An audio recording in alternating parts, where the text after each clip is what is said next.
tepër i vështirë, sepse u krijua një moment një krizë e bankave shqiptare, kur unë isha kryetari i kuvendit.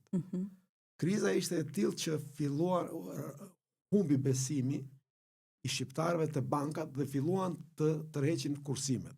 Dhe kjo mund të filloi dha shenjat e një orteku financiar që do përmbyste tërë sistemin bankar shqiptar.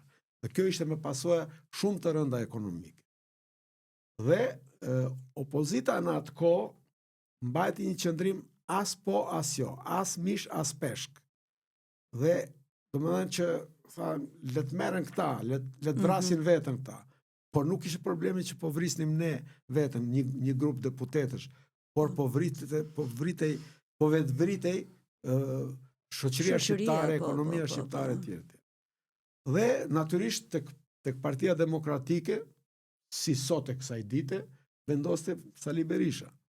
Unë ndërkohë bisedova me disa, kryeministri ishte Majko.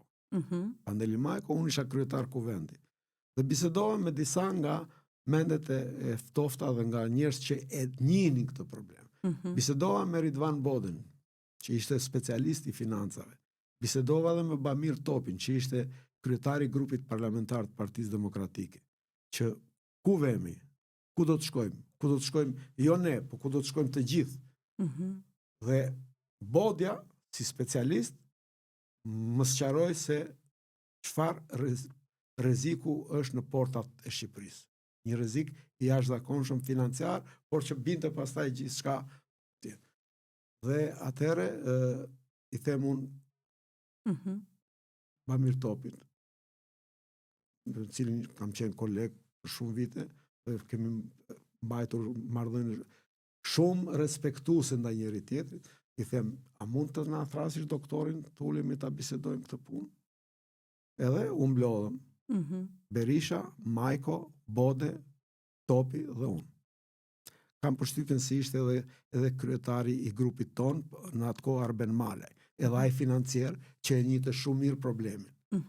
Dhe bëm një bisedë të gjatë, dhe më në fund jam mbushëm menden edhe doktor Berishës, dhe miratuam një ligj që mbronte kursimet e qytetarëve dhe u ndërprej ky erozion i jashtëzakonshëm që mund të na çonte në një shkatrim të pakthyeshëm. Dhe natyrisht ka shumë raste të kësaj natyre me faktorë të tjerë. Por unë e tregova këtë për të thënë që ka momente në të cilat majoranca dhe opozita duhet të bashkëpunojnë patjetër kur është interesi i vendit, kur është interesi i popullit, kur është interesi i zhvillimit demokratik dhe integrimit të Shqipërisë. Një mësim të tillë na e kanë dhënë shumë, po unë kujtoj fjalimin e zonjës Hillary Clinton në Kuvendin e Shqipërisë, kur ishte sekretare shtetit. Dhe ajo tha që, dhe tregoi disa raste që me kundërshtar të saj politik, me të cilët ishte përplasur fort, kur vinte problemi për të zgjidhur për interesat e gjithë Amerikës, atëherë bashkëpunonin dhe natyrisht opozita madje duhet të gjejë mënyrat për të qenë edhe më e fortë, për të shkundur edhe majorancën, se ngaherë kur ka opozitë të dobët majoranca rahat, por rahat edhe bie edhe pa pritë pa kujtuar edhe rrëzohesh e thyn këmbën, a dorën, a kujtun se çfarë. Por gjithsesi për disa elemente të kësaj natyre duhet të merren vesh kështu me radhë.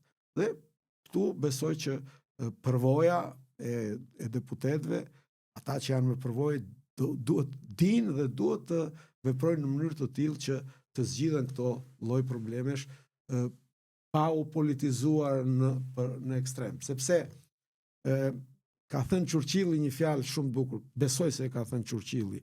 Më 99% mendoj që ka thënë Churchilli që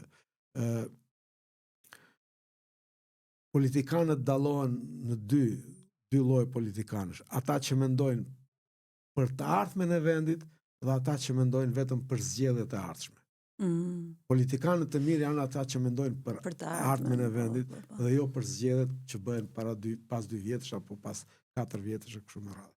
Dhe mendoj që ky duhet të jetë një parim që ta udhëheq aktualisht politikën sot, politikën tonë, dhe besoj se me këtë i bëj një mbyllje të mirë problemit të politikave.